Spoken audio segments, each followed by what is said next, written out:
বেশি দিন বাঁচতে চাইলে এই ৮টি কাজ এখন থেকেই শুরু করুন।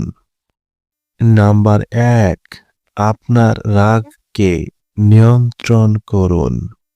নাম্বার ২, কথাবার্তায় সংযমী হতে শিখুন। নাম্বার ৩, রোজ সকালে হাঁটা অভ্যাস করুন। নাম্বার ৪, শির দ্বারা সোজা করে বসার অভ্যাস করুন। নাম্বার ৫, খাবার ভালো করে চিবিয়ে খাওয়ার অভ্যাস করুন। নাম্বার ৬, প্রতিদিন সবুজ শাকসবজি ও ফলমূল খাওয়ার অভ্যাস করুন।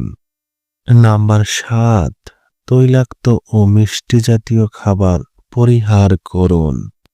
নাম্বার ৮, নিজস্ব কাজকর্ম নিয়ে ব্যস্ত থাকুন।